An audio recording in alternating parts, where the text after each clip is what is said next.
Jordan Sheridan, live from New York. Sorry I am late. It's been an extremely busy Friday. I'm doing a lot of things behind the scenes you don't know about, so I'm kind of running around trying to go live on time. I just realized before I went live that my eye is completely bloodshot, so that's always pleasant. Hopefully it's not from Russia. Hopefully Russia hasn't done something to my eye or another type of boogeyman, because I can't really afford pink eye or to get sick. But I come to you live anyway as a labor of love. So I hope everyone is having a lovely Friday. I hope everyone's had a good week. Good news, the government shutdown is over. Thank you, Maddie Perry, $4.99 in the super chat. Hey, Jordan, what's up with the indictment of Roger Stone? Could the Cohen story be true? Or Trump's threat to Cohen's father-in-law? Oy vey. We'll get to Roger Stone. Who, if you watch Roger Stone walking out of that jail today with his little, he does the little Nixon thing. He's loving this. As he always says, the only thing worse than bad attention is no attention. So it's fantastic. Kimberly's diagnosing me with pink eye. Wonder if Jordan was able to tell Nader about Flint. Notary S, let me tell you something. Generally speaking, I don't get starstruck, but oh my God, I love Ralph Nader. I could have talked to Ralph Nader for 45 years. He is the best. Just the right level of grumpy, but such a wise man. So I'm going to play you a little tiny clip of my interview with Ralph Nader. The full interview, which is about a half hour, will air Sunday, noon Eastern time. So hopefully this doesn't turn into full-scale pink eye or whatever the hell it is. So we'll air the full interview on Sunday, but we're going to air some of it today. Remember your checklist, folks. YouTube is suppressing Status Coup. So you can help us out. Smash the like button. Smash it into smithereens. Smash it like it's Roger Stone interrupting you and your loved one on date night. Smash it like it's George W. Bush parachuting in, saying mission accomplished. Smash it like it's Nancy Pelosi telling you to eat your broccoli. Smash it like it's the United States government and Donald Trump pretending they care about human rights in Venezuela. Smash it, smash it, smash it. The more likes we get, the more people that will see the live stream.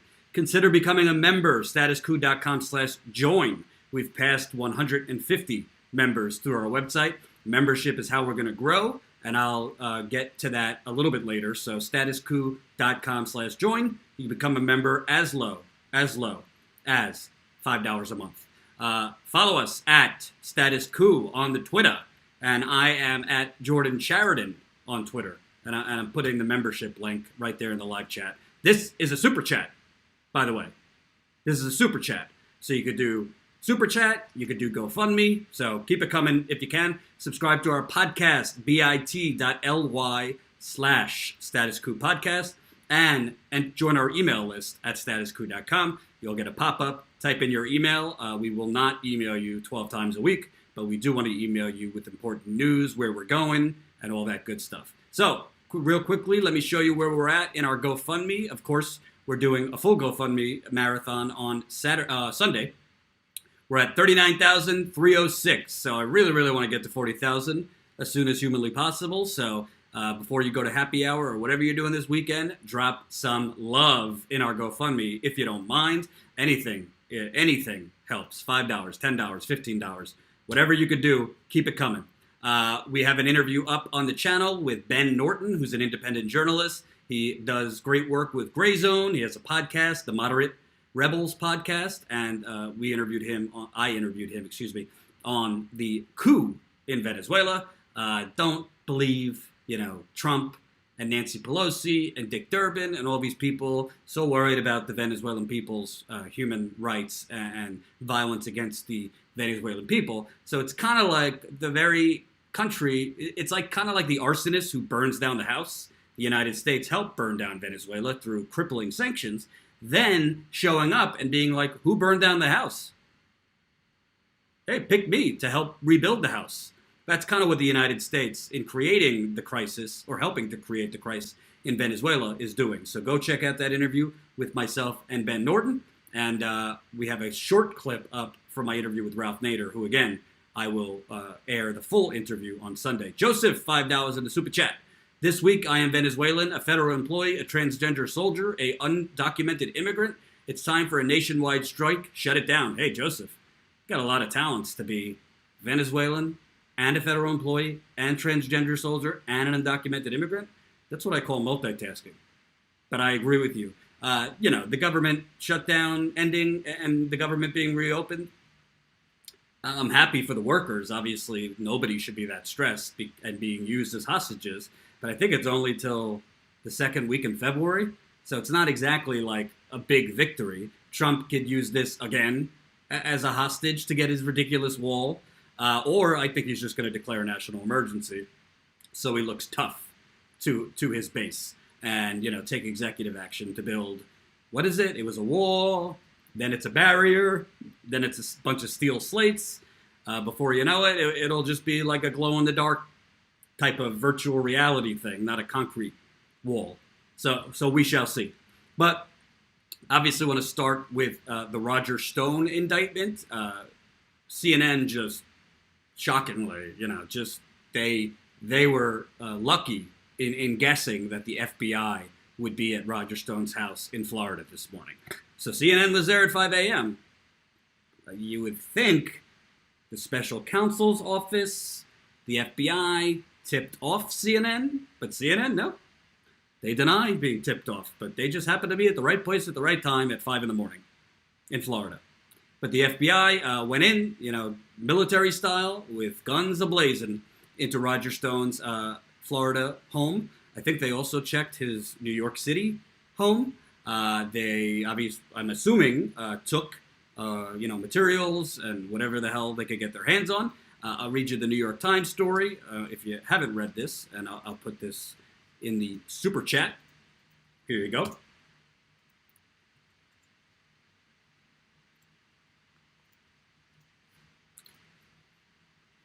The special counsel, Robert Mueller, revealed on Friday that the most direct link yet between the Trump campaign and WikiLeaks' parallel efforts to use Democratic Party material stolen by the Russians to damage the election campaign of Hillary Clinton.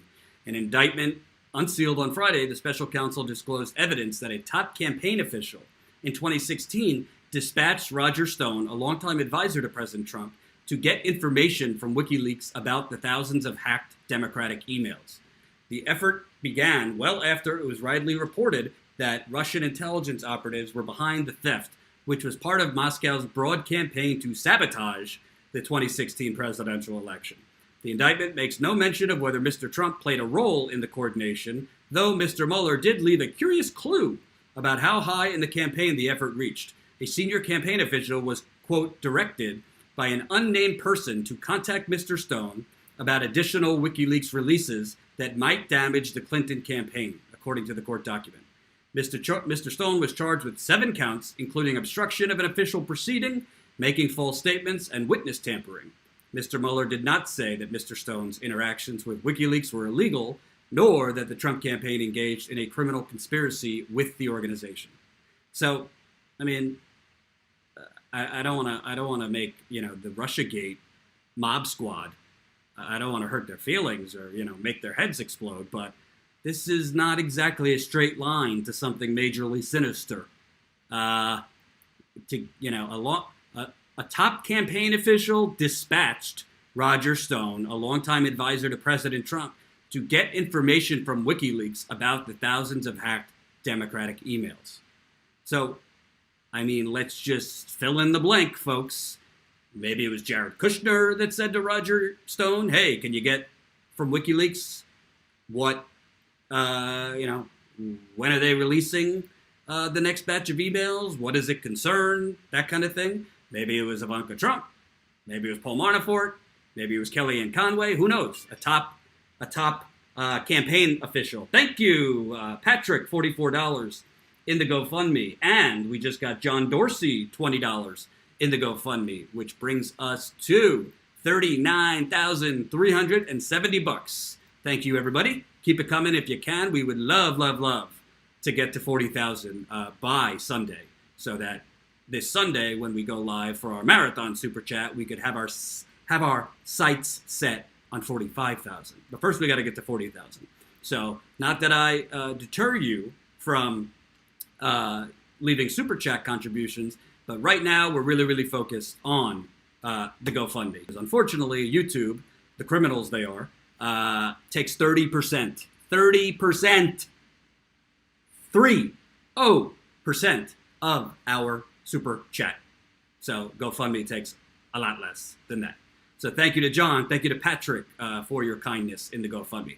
Now, really, you know, somebody in the Trump campaign, they say a top campaign official, so, you know, it could be any of the three I just mentioned. Jared Kushner, Kellyanne Conway, Paul Manafort, maybe Michael Cohen, you know, fill in the blank, who Roger Stone was working on the outside. He wasn't technically a campaign advisor, but he was doing a lot of dirty work the entire campaign for Trump. So I don't understand why them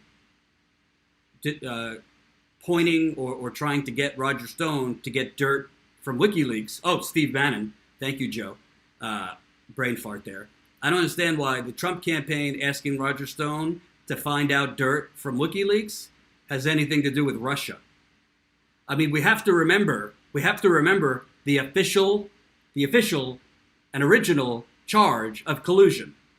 The official charge of collusion was that the Trump campaign knowingly worked with Russian government officials or liaisons to the Russian government to hack Hillary Clinton's campaign manager's email, to hack the DNC, and to then get those emails out through WikiLeaks. That was the original charge. You know how I know that? Because I was on the campaign trail hearing the Clinton campaign hysterically throw this shit out there on the wall. I was on the campaign trail hearing the media regurgitate this, regurgitate. So now, Roger Stone, who, by the way, is the worst of the worst, Roger Stone. If you ever watch Get Me Roger Stone on Netflix, Roger Stone is literally responsible for lobbying in Washington, D.C. He created the modern lobbying system. He also was instrumental in creating the first super PAC. So Roger Stone, if he spends his time in jail, could care less. Good riddance. Although he's an entertaining guy, I'm not going to lie. He's fun to watch. But he's real scum of the earth. But a top campaign official instructing Roger Stone to try and get dirt from WikiLeaks, presumably, when are you releasing the next batch of emails? What are they about? These kinds of things. I'm sorry, I don't understand how that's some sinister collusion between the Trump campaign and Russia. You would have to prove that the Trump campaign knew that those emails were hacked by the Russian government or played a part during the process of those emails being hacked or stolen or leaked, whatever you think is true.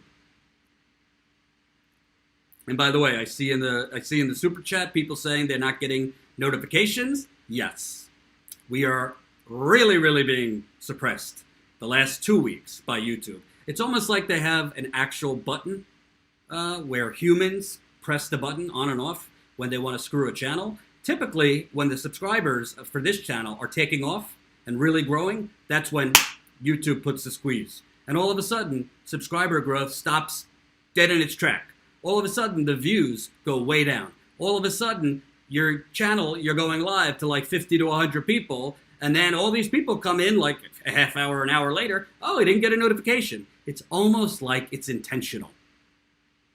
Am I complaining? I don't know. I just find it weird that for a channel that keeps on growing rather quickly, I mean, we're headed to 27,000 subscribers, and we've only been around less than a year. I just find it interesting that when the channel starts growing quicker, all of a sudden it stops dead in its track. Because I know YouTube, because I grew a very successful YouTube channel with the Young Turks.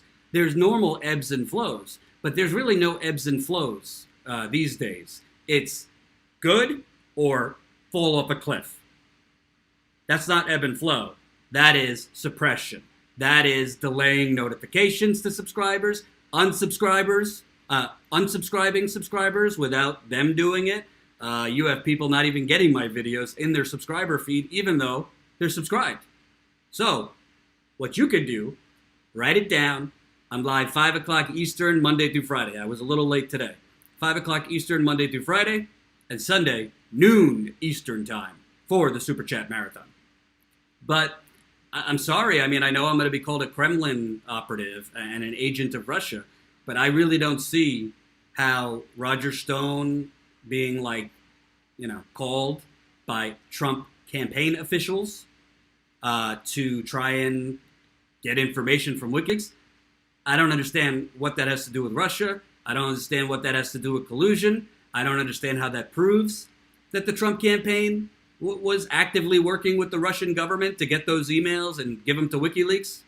If the Trump campaign was knowingly working with Russia and WikiLeaks, why would the Trump campaign be asking Roger Stone to get dirt from WikiLeaks if they were actively working with them already? It doesn't make any sense. I was not live yesterday. Patrick, Jordan is an Assad toy. Oh, boy. Wasn't that great. Maybe I'll do that on Sunday. Ugh, Barry Weiss. It's very sad that people like Barry Weiss have any job in journalism, much less with the New York Times.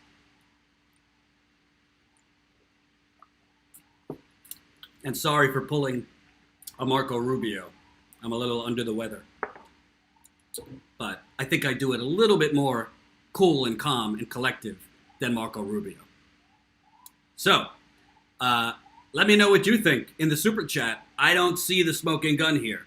I see that they found that Roger Stone lied, probably to authorities, which, least shocking thing ever. Unless Mueller has something that he's not showing yet. I mean, it's right here in the New York Times. The indictment makes no mention of Trump. Whether he played a role in the coordination, though Mueller left a clue. To who? A senior campaign official, quote, was directed by an unnamed person to contact Mr. Stone about additional WikiLeaks releases. Mr. Stone was charged with 7 accounts, including obstruction of an official proceeding, making false statements, and witness tampering.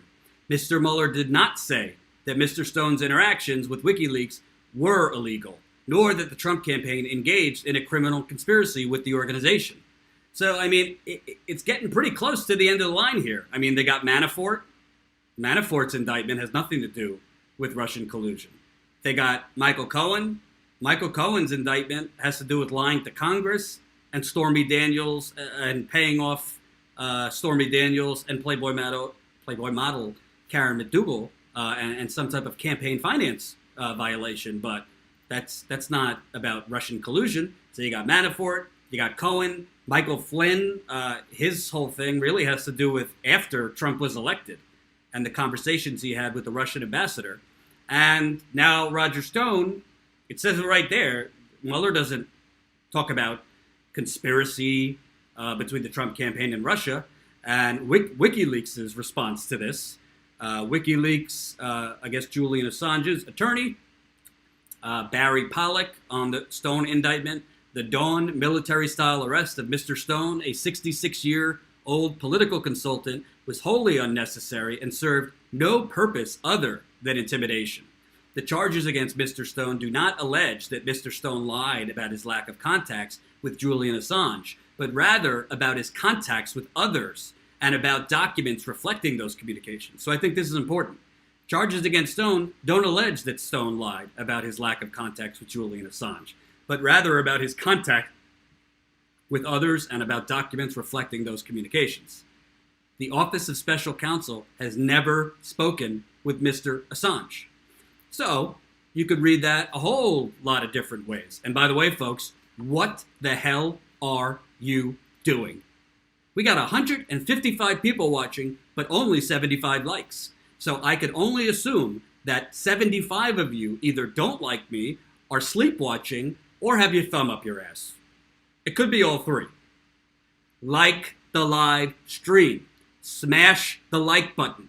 Smash it like it's Rachel Maddow telling you to down Russian vodka and scream the Russian boogeyman. Smash it like it's Wolf Blitzer asking you, well, if we stop helping Saudi Arabia commit genocide in Yemen, won't it destroy American jobs? Smash it like it's George W. Bush telling you mission accomplished. Smash it like it's Nancy Pelosi telling you to eat your broccoli. And we're all, we're capitalists.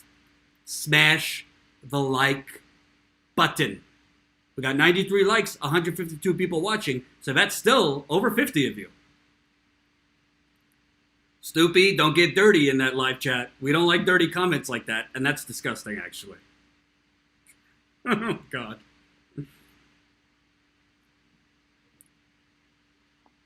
Oh, you know what, John, that's true. Here's the problem with the likes, Jordan. When you come to this page, automatically opens up the live chat, and you can't hit the like button. Haven't you noticed?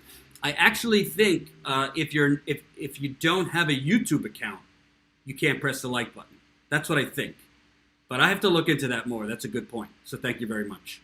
But what I have seen is every time you get an influx of likes, the audience goes up, because that does help the algorithm for more people that aren't currently watching it or don't see the live stream in their feed to see the live stream. So it is important. So I don't know what to tell you.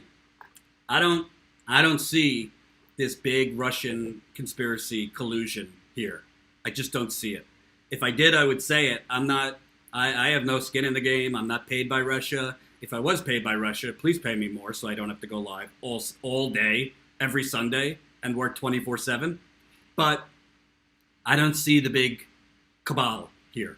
Now, maybe Mueller is waiting for the end. Maybe he's going to indict Julian Assange and actually has evidence that Julian Assange and the Russian government were working with the Trump campaign. It's possible. Very possible. Frankly, if Robert Mueller had evidence that WikiLeaks and the Trump campaign and the Russian government were all involved in this big conspiracy, that would be pretty scandalous that he waited 2 years to let that out and to sound the alarm about that. I mean, if Robert Mueller has evidence that the President of the United States and his campaign worked with the Russian government to hack emails or leak them or whatever, and then leak them out, I mean, that would be one major bullet that you would think the FBI and the special prosecutor would not hold, because you very well, if that were true, could have a Russian asset sitting in the Oval Office. So I really believe if he had that at this point, it would have been out a long, long time ago. John Hampton, I've never understood this complete denial about a Russian conflict, at least. I mean, Trump sat right there on stage and said, Russia, if you have the emails, so what are we supposed to think? Whoa. There's two separate things. And good comment, John. There's two separate things here. You could, on one corner, say Trump has done a lot of shady business dealings with Russian influence. I mean, he's been doing business with Russian oligarchs and the Russian mob dating back to the 1980s. I mean, if you know New York real estate, if you know how Donald Trump rose to fame, he did some shady stuff, and he has a lot of financial dependence on Russia. So that is true. He definitely has ties to Russia. But that's a whole entirely different thing than Trump and his campaign knowingly worked with the Russian government or liaisons that work for the Russian government to hack his opponent's emails or to, steal them somehow or whatever, and then give them to WikiLeaks to basically flood the internet the month before the election. That's two different things. I've always said, I'm pretty sure Mueller is going to find money laundering from the Trump organization, his real estate business, and Russia. That, I guarantee you, he'll find, because it's there. It exists. All you got to do is look up Trump and the Russian mafia, Trump and Russian oligarchs in the 1980s and 90s. It's there. But that's totally separate. So you could say Trump has a conflict when it comes to Russia, and maybe he's super friendly and, bows down to Putin because of his business dealings that are connected to Russia. That to me, was always more likely than there's some sinister plot going on here where the Trump campaign worked with the Russian government to hack emails. So here's what I say. If Mueller has something with Roger Stone, lying to the authorities, or impeding an investigation or whatever. Hey, I got no problem seeing Roger Stone behind bars. I mean, the guy's sleazy. He's the biggest sleaze out there. So I don't really care about Roger Stone. All I'm saying is for these Russiagate, it's like an army at this point online. Anything. I mean, basically the Cold War has been reenacted. We need to start, the space race again or whatever it was. And, we can't talk to people from Russia. We can't say anything nice about people from Russia. If we're not fire breathing and foaming at the mouth like Rachel Maddow, we are traitors. And I don't see any evidence for that. And frankly, as Ben Norton talked about in our interview, you could go watch that interview on this channel. I posted it this morning. You want to sit here and be foaming at the mouth about, oh my God, Russian trolls and the Russian government interfered in our so precious, holy democracy. We're literally leading a coup d'etat of the Venezuelan government as we speak. None of these Russiagate hysterical people who are so worried about our holy democracy, they don't give a damn that we are literally, we're not influencing somebody else's election. We're literally toppling an elected government in Venezuela. And by the way, you could say, oh, well, there was ballot stuffing and the election was rigged. They say that about Russia, too. That's what the United States says when they want to topple a dictator who's not so friendly to their business interests. Now, I mean, all you got to do is do the research. Maduro in Venezuela is no friend of humanity. He's a terrible, brutal dictator. But there's a lot of terrible, brutal dictators, and there's a lot of them that the United States does photo ops with in the White House, including Crown Prince Mohammed bin Salman. That was Barack Obama doing nice little photos with him, as well as President Trump. So we're not totally anti-dictator. We're not suddenly concerned about human rights. We're concerned about dictators and human rights when that dictator won't just hand over their oil to us. We're concerned about human rights and dictators when they won't just bend over for our business interests. And that's what's going on in Venezuela. That's what's going on in Venezuela right now. Venezuela has the largest oil reserves in the world, more than Saudi Arabia. But I don't hear Rachel Maddow. And by the way, in fairness, I don't watch a whole lot of Rachel Maddow anymore. But I don't hear her. I don't hear Nancy Pelosi. I don't hear Chuck Schumer. I barely heard Bernie Sanders, if we're keeping it real. He made a statement, but it wasn't strong enough, if you ask me. I don't hear any of these people who have been foaming at the mouth about the Russian boogeyman and Russia and trolls and fake Facebook pages is stealing our non-existent democracy because we don't live in a democracy. We live in an oligarchy. This isn't a democracy. So we're so worried about that, but oh boy. The United States leading a coup of Venezuela's twice elected leader? No comment on that. No comment.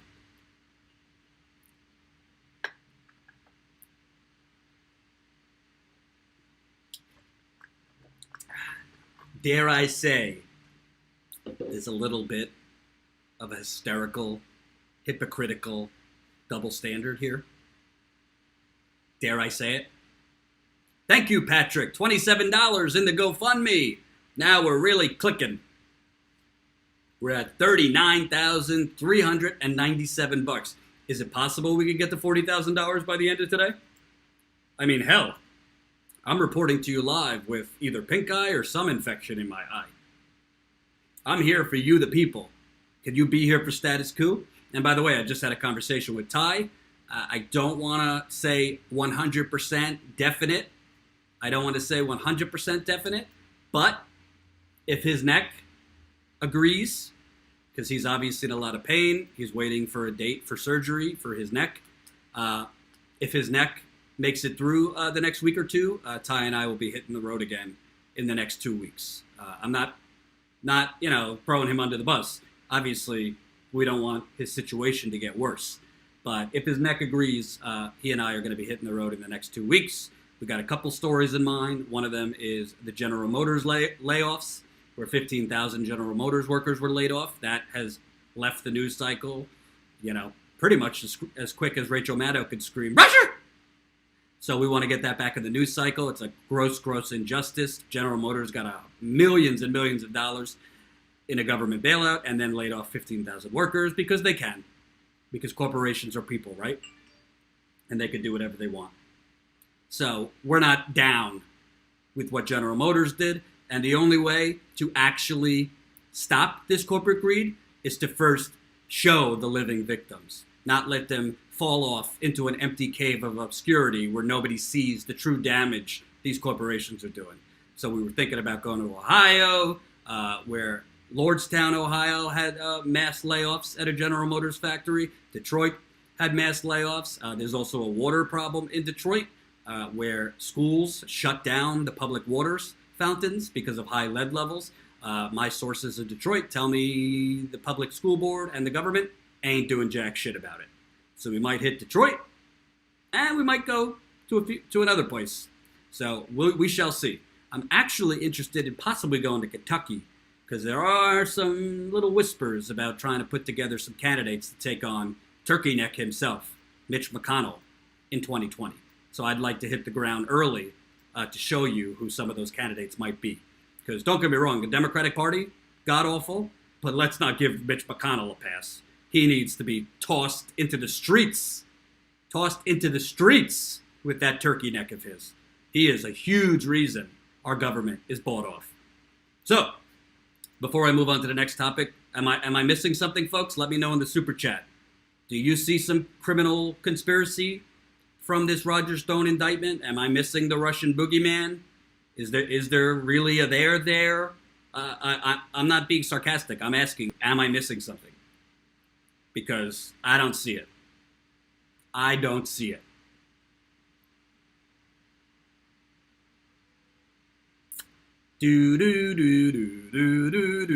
McConnell's fifth chin is a lib. Oh boy. How could you see the fifth chin over all those four? 6 indictments, Gustavo says. So tell me, Gustavo, I'm not arguing with you, I'm asking, which indictment shows that the Trump campaign was working with the Russian government or cutaways to the Russian government to hack those emails? Any of them? I mean, I'm sorry, I don't see it.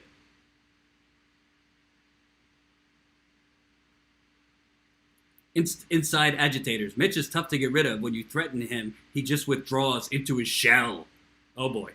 Oh boy. All right, moving on. I want to quickly show you a short preview. We have the great, the legendary Ralph Nader coming on this Sunday. I apologize. He does not do Skype. I can't force the man, so he could only do a phone interview. We did our best to make sure the audio was much better than the last interview with Jamal Thomas, which a lot of people had a problem hearing it. I personally think I could hear him fine. It's not like the best audio in the world, but it's usable. You could hear him. You could understand him. So here is a short preview. I mean, we spoke for a half hour. I'm in love with this man. I wish Ralph Nader was president a long time ago. But here's a short preview of Ralph Nader. Remember, folks, we're doing these live super duper marathon chats on Sundays and going live every day to grow Status Coup. Consider becoming a member. I just put the link in the super chat. $5 a month can get you membership. $10 a month can get you membership. You're not doing it for charity. You're doing it, for great bonus content. We add a lot of new content, bonus material. There's going to be bloopers from our documentaries, behind the scenes stuff from in the field that we don't upload to YouTube. But you're also helping us to build a sustainable media company. So it's statuscoup.com/join. Right now we are at 155 paid monthly members. There's also an annual option. So definitely check out. You can click on it. How much do you think about, what do you spend? What do you spend $5 on a day? What do you spend $10 on a week? What do you spend $20 on a month?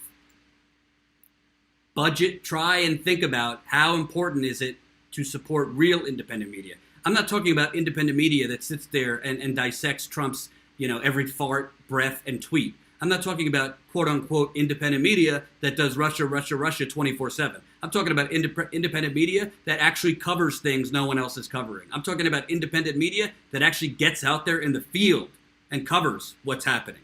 That's what we're trying to do here. So statusquo.com/join. Without further ado, here is a short clip with Ralph Nader and I.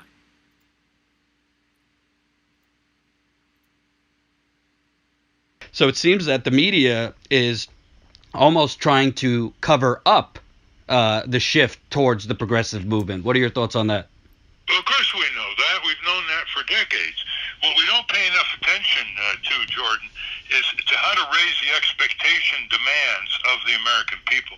They've had their expectation levels lowered like I've never seen before. I mean, when was the last time the public would tolerate the Democratic Party sitting on a $7.25 minimum wage for a decade at the federal level?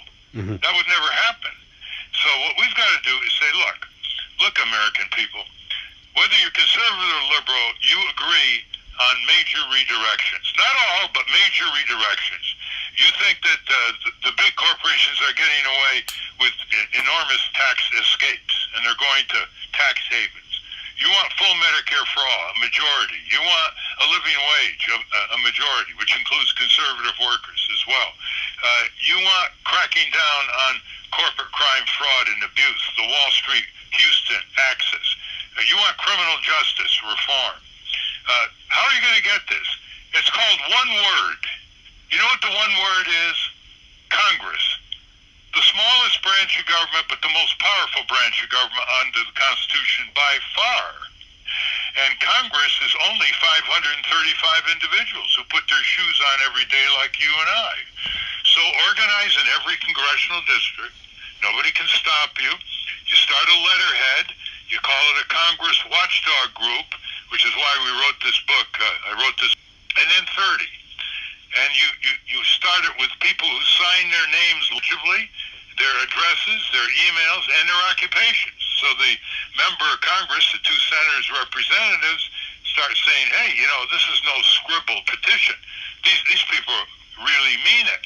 And then you get to 50, and then you get to 100. Well, if you can turn out 500 people in a auditorium, a town meeting of, by, and for the people, not choreographed by the senators, you'll get a senator there. That's all it takes. Mm-hmm. 300 or 250 people will get a representative to your town meeting. So you summon them.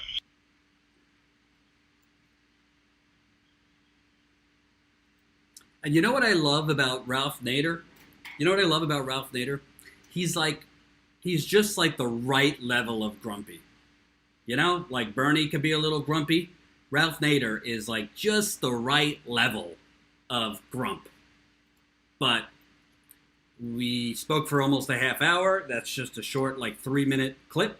We're going to air the whole thing on Sunday. So stay tuned for Sunday at noon Eastern. And I hope the audio is better than last time. Doing my best without fancy equipment for phone interviews. So that's the deal. We'll have him on Sunday. I might air a little portion of my interview with Ben Norton, even though it's up already, for those of you who haven't seen it. So, I got one more topic for tonight, because I can't go long tonight, and I have a lot to start planning for on Sunday. But reminder, for Sunday, we're trying very, very hard to raise revenue, not just to cover stories in the short term, but to cover the campaign. So consider statusquo.com/join and become a member as low as $5 a month. Now, I'm a little late to this story. I haven't been able to go live every single day this week. I've been helping. I've been doing some stuff for a friend. Let's put it that way. In the background, it sometimes interrupts the live stream because, unfortunately, the time that person needs help sometimes runs up against the live stream. However, the FBI, a former FBI bigwig, essentially admitted that the FBI, for years and years and years, has been working to sabotage progressives and make sure the progressive movement doesn't go anywhere. It's unbelievable. Listen to this.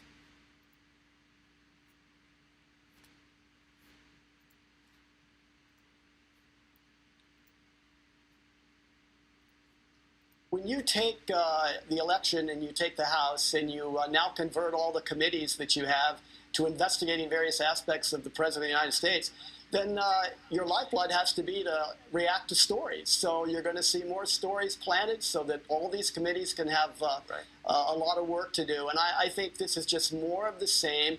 And I think we can expect more of this because, quite honestly, the electorate in some places is putting more and more progressives and self-described socialists in positions.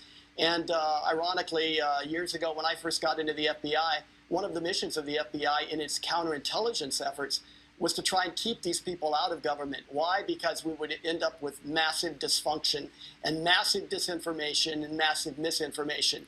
And what? Here we go. One more time. one of the missions of the FBI in its counterintelligence efforts was to try and keep these people out of government. Why? Because we would end up with massive dysfunction and massive disinformation and massive misinformation. And it seems to me that's where we're at today. When you take... what? I'm kind of tongue-tied here. They'd end up, if you had a progressive in office, you'd end up with dysfunction like income equality, universal health care, universal pre-K, universal education, environmental regulations. I mean, the FBI, that's right there is admitting what we've always known. The FBI is literally the deep state, and they're working to keep the capitalist order thriving while keeping the proletariat down. I mean, when I heard this, I thought of this article I once read at The Nation. This is not the first time the FBI has interfered with a presidential election. Throughout his career, J. Edgar Hoover used the Bureau to meddle in presidential politics and secure his own power. Which brings me to Henry Wallace. The Bureau was intensely involved in disrupting Henry Wallace's third-party campaign. If you know history, Henry Wallace was one of the first ones sounded the alarm on this Cold War hysteria. Wallace had been a target of the FBI when he was still vice president, but in 1948, the Bureau stepped up its activities by surveilling and intimidating Wallace staffers and supporters and feeding negative information about Wallace to the press and the Truman campaign, which cooperated with the Bureau's efforts. Truman's victory marked an end to Hoover's ambitions. The 1952 election and the subsequent races found the director again in survival mode by making himself useful to his favored candidates. While most people remember the 1952 campaign for Richard Nixon's Checkers speech, the FBI's efforts to slander Adlai Stevenson, perhaps for personal as well as political reasons, as a closeted homosexual gets less attention. According to Hoover's biography, Kurt Gentry, the director was the source of rumors that Stevenson had once been arrested on morals charges. The same rumors were spread in 1956, but only Walter Winchell took the bait, notoriously declaring that a vote for Stevenson was a vote for Christine Jorgensen. In 1960, it was John F. Kennedy's turn.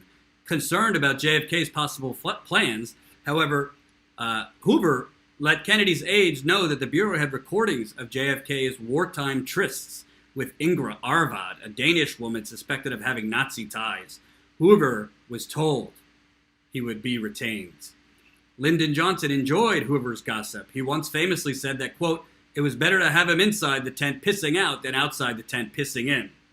So, basically, this guy just admitted that the FBI has basically, one way or the other, been working to lift capitalist corporate hacks and suppress progressives or more liberal politicians. Yet, the resistance, the Neera crowd, oh boy, we love the FBI now in America. The FBI could do no wrong. When you wake up in the morning, brush your teeth and bow down to the FBI and the CIA. Thank you, Gabriel 100 Sek from Sweden. Sending love from Sweden. You will need it. Thank you. Thank you. Star Trekking. Teddy Roosevelt was forced to go to third party to split the Republican vote so Woodrow Wilson would get elected and pass the Fed. There you go. I'm putting this article in if you want to read it. But that is such a stunning admission. First of all, the FBI as an agency does not exist, or supposedly does not exist, to take actions based on the FBI's political ideology. That's not the FBI's role. The FBI's role is to investigate law breaking, not to, insert the FBI director's political leanings by tilting the scales or putting your thumb on the scales or throwing your whole body on the scales to help certain candidates while suppressing lower candidates. I'm not a conspiracy theorist, but is it so far out of the realm of possibility to consider maybe the FBI has some potential desires to make sure Bernie Sanders never becomes president? Is that conspiratorial of me? I mean, is this guy talking about, so long ago, like 50 years ago, and this doesn't happen today, where the FBI does things to embarrass candidates they don't like, to threaten candidates they don't like, to make candidates they don't like go away. I'm not talking about killing them, but threatening them with information or pushing out propaganda about them, not based in fact, but will help turn public sentiment against them. I mean, the CIA really stands for capitalism's invisible army. And the FBI is not so far away. Poop Sandwich wants to see Bernie Sanders for Floyd Mayweather in 2020. Interesting. But this is a very, very troubling statement. And it's kind of an admission for what we've already known. There is a deep state, and it's working to keep you down and lift the oligarchs. That's what the deep state's for. Patsy Lewis, do you honestly think they will allow a progressive in office for long and they have no problem killing people? Patsy, maybe it's the slight little ounce of optimism I have left that this is a country and not a corporation. I don't think they're going to just, roll out the red carpet for a progressive, but I do think it's possible to see a real progressive, become president one day. But it's going to take the will of the people coming together. And I do think we're headed to territory of having our own yellow vest movement. You know what I think? It has to be a green vest movement. A green vest. We are against the unfettered greed that has hijacked this country, and we are for saving the planet. A green vest movement, not a yellow vest movement. We need a green vest movement in this country. And I think we need a general strike. We need a general strike. Look what just happened. Why did Trump agree to this deal to reopen the government even for 2 weeks without wall money? Why? Because the air traffic controllers stopped going to work. The air traffic controllers that were not getting paid stopped showing up. This put many million, tens of thousands of Americans, hundreds of thousands of Americans at grave risk who are flying. You don't have the proper staffing for air traffic control? So what if the people stop showing up to the hospitals? What if the teachers stop showing up? What if the construction people stop showing up? What if the bankers aren't going to stop showing up? What if essential services individuals stop showing up for work?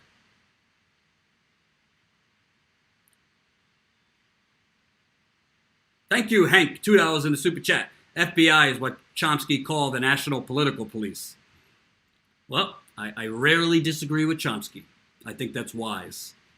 I would love to interview Noam Chomsky, by the way.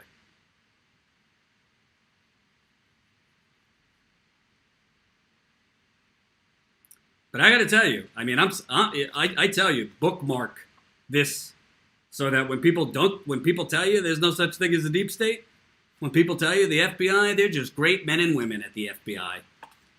Here's the link. When they tell you all these resistance people and let's get Trump out of office and throw in Cory Booker or one of those. The FBI is just wonderful. The FBI has been working to keep progressives and socialists out of government probably since its birth. This is part of what they did in creating the Russian boogeyman in the 1940s, 50s, and 60s. And what they're doing right now.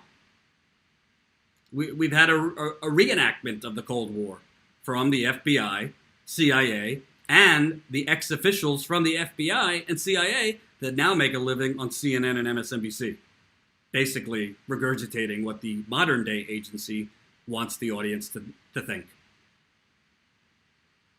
So that's the deal, folks. So, before I end tonight, remember, big Sunday show. Big Sunday show. The great Ralph Nader. We got about a half-hour interview with Ralph Nader, starting at noon Eastern time. Noon Eastern. You could get the Super Chat. You could get the GoFundMe Super Chat ready, rocked, and loaded before Sunday. The GoFundMe never sleeps. Absolutely never sleeps. So, here's the link. One more time in the live chat. We really, really want to get to 40,000 before Sunday, if we can. So there's the GoFundMe link. Again, consider becoming a member so you could support our reporting in the field and at home. Ty and I, if his neck agrees, will be hitting the road in the next few weeks, cover a few stories out in real America. And consider supporting us through membership, through GoFundMe, so we have the funds to cover the presidential campaign. I have reason to believe Bernie will be announcing his run in the next 2 or 3 weeks. Can't say how I know that, but I'm pretty sure Bernie Sanders will be announcing his run for the presidency in the next 2 to 3 weeks. So, statuscoup.com/join, GoFundMe. I'll see you Sunday, noon Eastern time. Remember, most people are not lacking compassion in this country. Most people have no fucking clue what's happening. Peace out.